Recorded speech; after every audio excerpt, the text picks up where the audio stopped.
चिड़िया के पर निकल आए हैं, इसको जमीन पर लाकर पटकना ही पड़ेगा।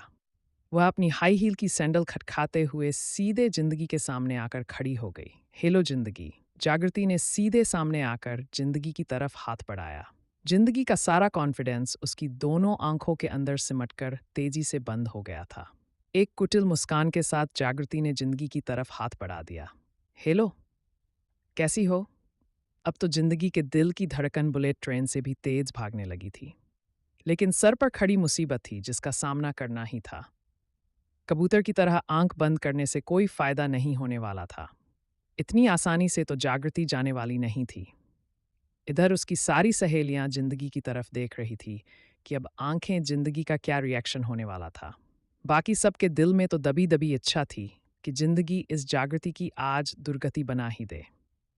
एक ने धीरे से पकड़कर उसका फ्रॉक खींचकर उसे हिलाया। जिंदगी ने कर उठाकर उसकी तरफ देखा तो उसने आंखों से जागृति की तरफ देखने का इशारा किया। मजबूरी में ही सही, दिल ही दिल में जागृति को कोसते हुए चेहरे पर बनावटी मुस्कुराहट सजा कर जिंदगी ने जागृति की तरफ देखा। नमस्ते जागृति भाई साहब। जिंदगी ने बैठे बैठे हाथ जोड़ दिए। जागृति ने भी हाथ जोड़कर उसके नमस्ते का जवाब देना सही नहीं समझा, बल्कि हल्के से सर हिला दिया। कैसी हो? यहाँ क्या हो रहा है? अपने मन की चिढ़ को अपने भीतर दबाए हुए जागृति ने आसपास नजर डालते हुए पूछा। पर चेहरे पर उसके आश्चर्य था कि जैसे जिंदगी का यहाँ खड़ा होना ही उसे कुछ समझ में नहीं आया है। उसके फेशियल एक्सप्रेशन को देखकर तो जिंदगी का मन भी खट्टा हो गया था। कुछ नहीं, बस यूं ही घर पर बैठे बैठे मन नहीं लग रहा था तो वह सहेलियों के साथ आ गई थी। ना चाहते हुए भी बिन बुलाए मेहमान का स्वागत तो करना ही था। जवाब देना ही पड़ा। लेकिन जिंदगी का जवाब सुनकर तो उसकी सहेलियों का दिल अपना सर पिटने जैसा हो गया था। ये लड़की सही बोलना कब सीखेगी? हाँ, कुछ काम धाम तो है नहीं तो वैसे ही मन नहीं लगेगा। जागृति ने जिंदगी का मजाक उड़ाते हुए कहा, ऐसा नहीं है। इज इन जिंदगी को उसे एक समय ही नहीं मिला था। आज ये कितनी मुश्किल से हाथ आई है। पूर्वी को जागृति का जिंदगी को कुछ काम धाम नहीं है कहना बिल्कुल अच्छा नहीं लगा था, और इन लड़कियों में थोड़ा वह ज्यादा स्ट्रेट फॉरवर्ड थी तो तुरंत बोल उठी, या ऐसा कहो कि जिंदगी की तरफ से उसने मोर्चा संभाल लिया था। जागृति ने बनावटी हैरानी से उसकी तरफ देखा, जैसे पूर्वी की बात पर उसे यकीन करना मुश्किल हो रहा हो। जिंदगी ने भी कुछ घूरते हुए पूर्वी की तरफ देखा। इस जलन खोर बिल्ली को और गुस्सा दिलाना क्या जरूरी था? पर पूर्वी ने जिंदगी की बात को किसी खातिर में नहीं लिया। उसके चेहरे पर ऐसे एक्सप्रेशन थे जैसे कि नाक पर से मक्खी उड़ा रही थी। जागृति बहुत ध्यान से इन दोनों के इशारे देख रही थी। खैर छोड़ो, ये सब बातें ये बताओ, आज की डेट किसकी तरफ से है? जागृति ने हल्के से मुस्कुराते हुए पूछा। क्यों, हमें ज्वाइन करना है क्या? पूर्वी ने तपाक से पूछा। हाँ, अगर मेरे खर्चे संभालने लायक हो तो। जागृति ने अपनी आंखों को नचाते हुए जवाब दिया, जैसे कि बहुत हाई फाई चीज है। तब तो आप आराम से बैठ सकती हैं। ट्रीट जिंदगी की तरफ से ही है, और जिंदगी तो आप जैसे कितनों के खर्चे संभाल सकती है। इस बार भी जिंदगी की तरफ से पूर्वी ने तुरंत जवाब दिया। इस वक्त उसके चेहरे पर एक घमंड भरी मुस्कुराहट थी कि जिस जिंदगी को आप बेकार समझती है वो इतनी भी बेकार नहीं है। लेकिन जागृति तो जैसे इसी जवाब का इंतजार कर रही थी। हाँ, बिल्ली के भाग्य से छींका टूटा हुआ है। राणा के पैसे बेकार फालतू पड़े हैं, रखे रखे गुन जाएंगे। किसी को तो उसे उड़ाना चाहिए ना। वेल्डन जिंदगी, अच्छा काम कर रही हो। जागृति बोली। शब्द थे या जहर बुझे तीर।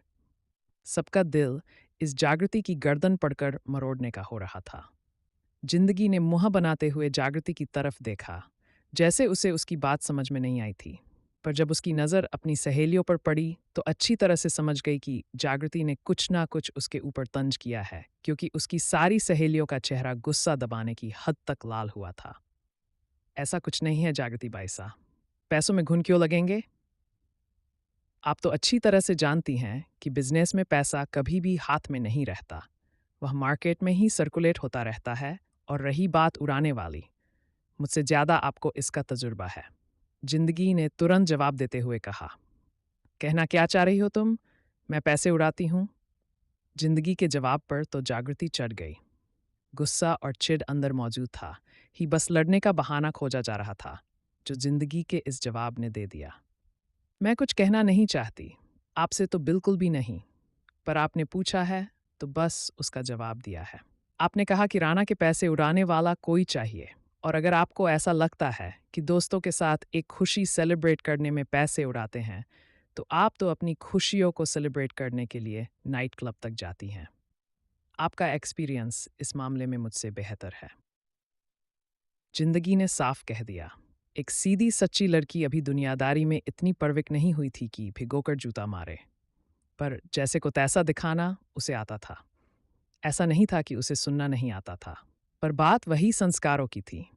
जिसकी शुरुआत से रिस्पेक्ट की हो, उसे जवाब देने में भी सोचना पड़ता था, भले ही वह इंसान रिस्पेक्ट के काबिल हो या ना हो। बोलते वक्त उसका दिल धक धक धड़क रहा था, लेकिन बात यहाँ राणा सा के पैसों की आई थी। जिंदगी इतनी आसानी से तो उसको छोड़ती नहीं, क्योंकि आंखों के आगे वही दिन घूम रहा था। जब मीटिंग हॉल में साहिर ने भी जागृति को उसी दिन का ताना दिया था, जब उसने एक नाइट क्लब में जागृति को पकड़ा था। तुम अपने आप को समझती क्या हो? तुम अपनी बराबरी मुझसे करोगी? जागृति ने उंगली दिखाकर जिंदगी से लड़ते हुए पूछा। जिंदगी ने भी अपनी चेयर पीछे की और वहां से निकालकर सीधे जागृति के सामने खड़ी हो गई। जब लड़ना ही है तो सामने से लड़े, पीछे हटने से क्या फायदा? सीने पर अपने दोनों हाथ लपेटकर उसने इनकार में सर हिला दिया। मेरी और आपकी बराबरी कभी हो ही नहीं सकती, और क्यों नहीं हो सकती? यह बात भी आप अच्छे से जानती हैं। कहना क्या चाहती हो तुम? साफ साफ बोलो ना। साहिर की पत्नी बनाकर खुद को ओवर स्मार्ट समझने लगी हो। ये मत भूलो कि तुमसे भी पहले वह मुझसे प्यार करता है। तुम उसकी जिंदगी में आई हुई एक बुरा हादसा हो। इनफ, बहुत ज्यादा बोल चुकी हैं आप। मुझे बुरा हादसा कहने वाली आप होती कौन है? आप क्या जाने कि परिवार और संस्कार क्या होता है? हमारी शादी को बुरा हादसा कहने वाली, अगर इस चीज का जवाब चाहिए ना तो खुद राणा सा से पूछिए, वह आपको इसका बेहतर जवाब दे देंगे। और जहां तक मुझे याद है कि उन्होंने इसका जवाब आपको दिया भी है। आपकी ही याददाश्त कमजोर है जो आप भूल चुकी हैं। कहिए तो फिर से याद दिला दूं। जिंदगी के इस जवाब पर तो उसकी सहेलियों का दिल सीटी बजाने का हो रहा था, पर जिंदगी इतने पर नहीं रुकी। और रही बात प्यार की ना, तो 2 मिनट साथ बैठकर बातें कर लेने से कोई किसी को प्यार नहीं करने लगता। प्यार और पसंद में बहुत अंतर होता है। इस चीज को आप अभी नहीं समझती। तुम बहुत अपने आप को समझदार समझने लगी हो ना। तुम 2 कौड़ी की लड़की। खुलेआम इतनी जबरदस्त बेइज्जती सुनकर तो जागृति का दिल जिंदगी को कच्चा चबाने का हो रहा था। गुस्से में उसके मुंह से शब्द भी नहीं निकल रहे थे, और जिंदगी ने तुरंत उसकी बात काट दी। एक शब्द अब आगे और नहीं। मैं कोई 2 कौड़ी की लड़की नहीं हूं। मैं जिंदगी साहिर सिने राणा हूं, प्रतापगढ़ की रानी सा, राणा अंपायर की मालकिन। मुझे नहीं पता था कि आपकी याददाश्त इतनी कमज़ोर है कि मुझे ये बात खुद का कहकर याद दिलानी पड़ेगी। और खबरदार, आइंदा से कभी भी अपने आप को राणा सा का प्यार मत समझिएगा, क्योंकि मैं ये अच्छे से जानती और समझती हूँ कि राणा सा केवल मेरे हैं और मैं उनकी ज़िंदगी।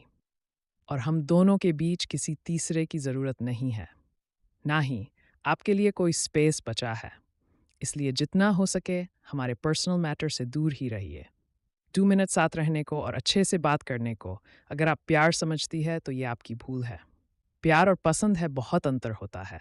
पसंद तो कभी कभी सस्ता कपड़ा भी आ जाता है और बाजार की रौनक भी, लेकिन हर चीज़ अपनी ज़िंदगी में सजाई नहीं जाती। कुछ लोग अपनी नादानी में ये गलती करते हैं, जैसे कि मैं कर रही थी, तो कुछ लोग जानते बुझते अपने आप को भरोसा दिलाने के लिए इस गलती को भी सही मानते हैं, जिसका एग्जाम्पल आप है। पर राणा सा का प्यार इस कैटेगरी में कभी नहीं आता। और रही बात ट्रीट के पैसे खर्च करने की, तो ये मेरे पति के पैसे हैं।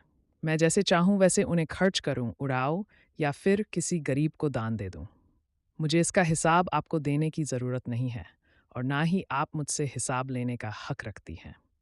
जागृति की बात पर जिंदगी को पतंगे लग गए थे।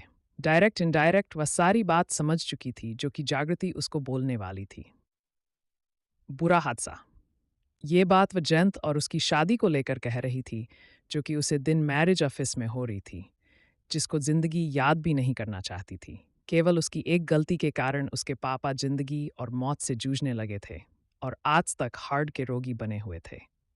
लेकिन जागृति ने उसे याद दिलाकर सोई हुई शेरनी को जगा दिया था, और उसमें भी बात राणा सा की इज्जत की थी। जिंदगी ने खड़े खड़े जागृति की पूरी बखिया उधेड़ डाली। जिंदगी तुम हद से ज्यादा बोल रही हो, अपनी लिमिट मत भूलो। जागृति जिंदगी की तरफ लपकी। लिमिट तो आपने क्रॉस की है, मैंने नहीं। मैं तो अपनी सहेलियों के साथ ही थी, पर आप ही बिन बुलाए मेहमान की तरह हमारे बीच में आई और इसकी शुरुआत की। और आइंदा के लिए आपके हक में यही बेहतर होगा कि मेरे मैटर से दूर रहिए। राणा सा ने पहले ही आपको वार्न कर दिया है, और अब मैं भी नहीं चाहती कि आप मेरे मैटर में पड़िए। जिंदगी में दो टूक बात कहते हुए ख़त्म की और उसके बाद अपनी सहेलियों की तरफ देख रही थी, जैसे कि अब उन लोगों का क्या विचार है, लंच कंटिन्यू करना है या फिर यहाँ से कहीं और चलना है। तभी अचानक से उसके कानों में साहिर की आवाज़ सुनाई पड़ी। क्या हो रहा है यहाँ पर? ये कब आए? जिंदगी पीछे मुड़ी, तब तक जागृति अपना ड्रामा शुरू कर चुकी थी। उसने अब बड़ी बड़ी आंखों में आंसू भरकर साहिर की तरफ देखते हुए बोलने के लिए लब खोले। साहिर अपना काम खत्म करने के बाद जागृति को बुलाने के लिए इधर आया था ताकि उसको लेकर मीटिंग हॉल में जा सके, लेकिन जब ने जागृति को जिंदगी के पास खड़े देखा तो वह खुद एक साइड खड़ा होकर जागृति और जिंदगी के बीच होने वाली बात सुनने लगा, क्योंकि इन दोनों के चेहरे से साफ पता चल रहा था कि आप समय किसी सीरियस बात को लेकर बहस जारी है। जागृति की बातों पर फिर उसे चीड़ मच गई थी। वह जितना ही इस चीज़ को इग्नोर करना चाहता था, जागृति जिंदगी को बीच में खींच ही लेती थी। सर कोजकते हुए साहिर ने जब अपने कदम आगे बढ़ाने चाहे भी उसने जिंदगी को अपने हक में बोलते हुए सुना। खड़ा हो गया। वाह, मेरी छोटी सी बीवी तो बहुत समझदार हो गई है। लव यू जिंदगी, तुम तो हमेशा ही मेरी आधी प्रॉब्लम खत्म कर देती हो। मन ही मन जिंदगी के ऊपर एक फ्लाइंग किस फेंकते हुए साहिर ने दमकते हुए चेहरे के साथ सोचा। वह तुरंत पहुंचकर वहां पर जवाब देना चाहता था, लेकिन फिलहाल में उसका काम इस तरह से बीच में रुका हुआ था कि अगर वह इस मैटर में कुछ बोलता तो जागृति गुस्से में पैर पटती हुई यहां से चली जाती और सत्यम ने जो सही से टाइम मांगा था वह टाइम साहिर उसको नहीं दे पाता। इसलिए साहिर कुछ उलझते हुए आगे बढ़ने का सोच रहा था, लेकिन जिंदगी ने जवाब देकर जो जागृति की बोलती बंद की थी उससे साहिर के दोनों काम निकल गए थे। जागृति को जवाब भी मिल चुका था और साहिर पर कोई बात भी नहीं आई थी। सांप भी मर चुका था और लाठी भी नहीं टूटी थी। लेकिन जब उसने देखा कि अब बात कुछ और ज्यादा बढ़ने वाली है तो इस चीज को रोकने के लिए वह आराम से मुस्कुराते हुए इन लड़कियों के बीच आकर खड़ा हुआ। तब क्या हो रहा है यहाँ पर? अपने दोनों हाथों को पैंट के जेब में फंसाए हुए साहिर ने कुछ हंसते मुस्कुराते हुए इन दोनों के तमतमाए हुए नजरों चेहरे पर नजर डालते हुए पूछा। खुद के चेहरे पर तो हद से ज्यादा मासूमियत थी। सब कुछ जानकार, बिल्कुल अनजान। ये कब आए? जिंदगी पीछे मुड़ी। तब तक जागृति अपना ड्रामा शुरू कर चुकी थी। उसने अपनी बड़ी बड़ी आंखों में आंसू भरकर साहिर की तरफ देखते हुए बोलने के लिए लब खोले, लेकिन जिंदगी का गुस्सा इतनी जल्दी से थमा नहीं था। जिंदगी ने एक गुस्से भरी नज़र जागृति के ऊपर डाली और साहिर के बाह में अपनी बाहों फंसा दी। कुछ नहीं राणा सा, काफ़ी दिनों के बाद मिले थे तो बस बात होने लगी थी। आप बताइए, आप यहाँ कैसे? तुम्हारे ही कारण आना पड़ा।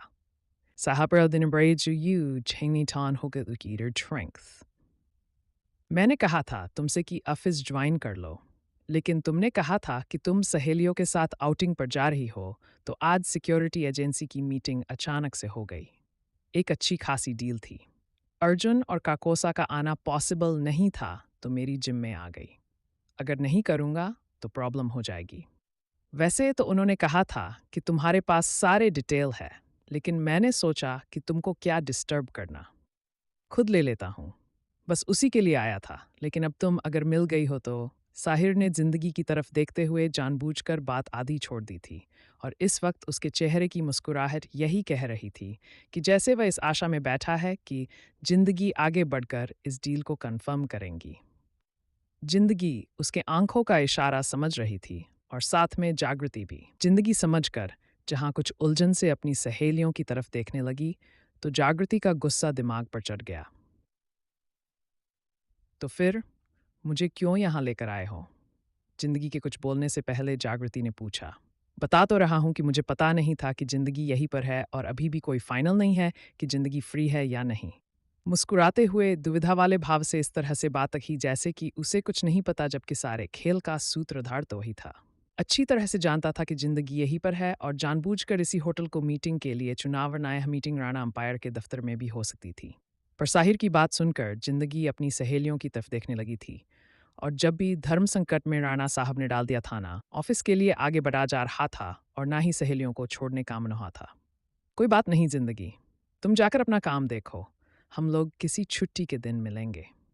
सबसे पहले पूर्वी ने समझदारी दिखाई और अपनी जगह से उड़ खड़े होते हुए बोली। उसकी आंखों में एक जबरदस्त विजय चमक थी जो कि जागृति की तरफ देख रही थी कि देख लो मेरी जिंदगी किस तरह से आगे बढ़कर अपना काम करती है।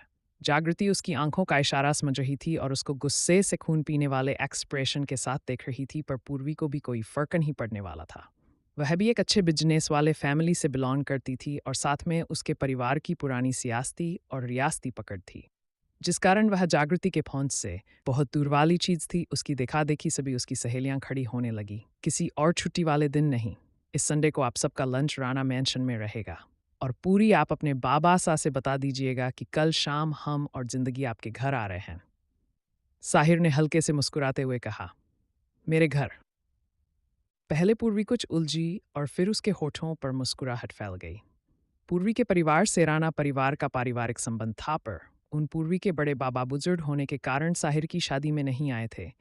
उन्होंने अपना आशीर्वाद भेजा था और साथ में यह कहा था कि जब से मिले तब अपनी वधू के साथ हमसे मिलने आएगा। बड़े छोटों को रिस्पेक्ट देने वाले साहिर ने उनका आग्रह कहते हुए स्वीकार कर लिया था कि वह जब दिल्ली आएगा तो जरूर उनसे मिलने। अहो भाग्य राणा सा, बाबा सा काफी समय से आपका इंतजार कर रहे थे। बस बाबा सा, आपको आपकी सहेली के आने का इंतजार नहीं है? कुछ हैरानी से कहते हुए साहिर हल्के से मुस्कुराया। पूर्वी समझ गई कि जिंदगी के रिश्ते से साहिर ने उसके साथ मजाक किया है। बहुत इंतजार है, हल्की शर्मीली मुस्कुराहट के साथ पूर्वी ने हाथ जोड़कर कहा। जी, हम बहुत समय से व्यस्त रह रहे हैं, ऐसे में आना संभव नहीं हो पाया, पर कल शाम को फाइनल है। आप चाहे तो अपनी सहेलियों को भी वहां बुला सकती हैं। मेरे कारण आप लोगों का गेट टुगेदर खराब हुआ, उसके लिए तो आप सब नाराज हो गई होंगी। साहिर ने लड़कियों की तरफ देखते हुए जिंदगी से कहा। लड़कियां हल्के से मुस्कुरा दी। ऐसा नहीं है जीजू सा, हम नाराज नहीं हो रहे हैं और ना ही जिंदगी नाराज होने वाली है। नीति मुस्कुराई। जिंदगी में भी इनकार में सर हिला दिया। नहीं नहीं, ये बात तो हम लोगों के बीच में पहले ही हो रही थी कि तुम सबको एक दिन लंच के लिए राणा मैंशन में इनवाइट करना है, और अब जब राणा सा ने तुम सबको संडे का दिन दे दिया है तो प्लीज, जिंदगी बोली। उसके पहले भी मेरे घर सबका डिनर रहेगा। पूर्वी ने भी लगे हाथों अपने सहेलियों को इनवाइट कर दिया। सबने हल्के से मुस्कुराकर सहमति दे दी। अब जिंदगी अपनी सहेलियों से गले मिल रही थी और साहिर मुस्कुराते हुए उनकी बातों का जवाब दे रहा था। यह तो साहिर का नेचर ही नहीं था। जागृति साहिर के बदले हुए इस रूप को देखकर हैरानी में भरती जा रही थी। ज्यादातर जब जागृति अपनी सहेलियों के झुंड के साथ साहिर से मिलने आती थी तो साहिर बहाना बनाकर खिसक लेता था, लेकिन यहाँ पर वह खुद जिंदगी की सहेलियों को अपने घर में लंच के लिए इनवाइट कर रहा था और साथ में जितना मुस्कुराते हुए वह उसकी सहेलियों से हाथ जोड़कर विदा ले रहा था। ये तो जैसे दिन में तारे देखने वाली बात हो गई थी। ठीक है, अब मीटिंग के लिए चलें। अपनी सहेलियों के जाने के बाद जिंदगी ने साहिर से पूछा। साहिर ने हमें सर हिला दिया। जिंदगी ने आगे चलने के लिए कदम बढ़ाए तो जागृति ने पीछे से साहिर का हाथ पकड़कर उसे रोक लिया। साहिर ने बनावटी हैरानी के साथ जागृति की तरफ देखा और कुछ नाराजी के साथ जागृति के हाथ पर। जागृति ने तुरंत साहिर का हाथ छोड़ दिया। तुम कहाँ जा रहे हो?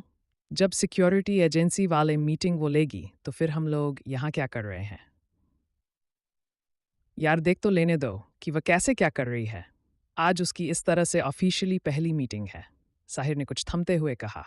यानी कि अब साहिर जिंदगी को बिजनेस में इन्वॉल्व कर रहा है और ये उसकी पहली मीटिंग है। जागृति सोच में पड़ गई थी। अगर तुम वापस जाना चाहती हो तो मैं तुम्हें ड्रॉप करवा देता हूँ। साहिर ने जागृति के चेहरे पर पहले में उलझन के भावों को देखकर कहा। जागृति ने इनकार में सर हिला दिया। नहीं, जब ये जिंदगी की पहली मीटिंग है तो मैं भी देखना चाहूंगी कि आखिर ये करती क्या है, जागृति के होठों से निकाला, जिस पर साहिर ने हैरान होकर उसकी तरफ देखा। जागृति हल्के से मुस्कुरा दी। कुछ नहीं, चलो साथ चलते हैं, हमारे रहने वहां रहने से जिंदगी को हिम्मत मिलेगी। जागृति की बात पर साहिर मुस्कुरा दिया। थैंक यू, ये तो मैं अच्छी तरह से जानता हूं कि तुम मीटिंग हॉल में क्यों जाना चाहती हो। तुम जिंदगी को हिम्मत देने नहीं, बल्कि उसकी हिम्मत तोड़ना चाहती हो। पर मेरे रहते ऐसा संभव नहीं है। ये डील तो किसी भी कीमत पर फाइनल होगी, लेकिन मैं चाहता हूँ कि जिंदगी खुद अपने बल पर ये डील लेकर तुम्हारे चेहरे का रंग उड़ाए। धोखा उन्हें देना जो कि नए हों। मैं तो इस खेल का पुराना खिलाड़ी हूँ। मजबूर कर रहे हो किस तरह से मुझे? लगता है तुम्हें अपनी परवाह नहीं है। जागृति पर एक नज़र डालकर साहिर जिंदगी के साथ मीटिंग रूम की तरफ बढ़ गया। यह एपिसोड आपको कैसा लगा? जरा हाथों की उंगलियों को कष्ट देकर ज़रूर बताएं। खाने का मतलब है कि कमेंट ज़रूर किया करें। मिलते हैं अगले भाग के साथ। हर हर महादेव।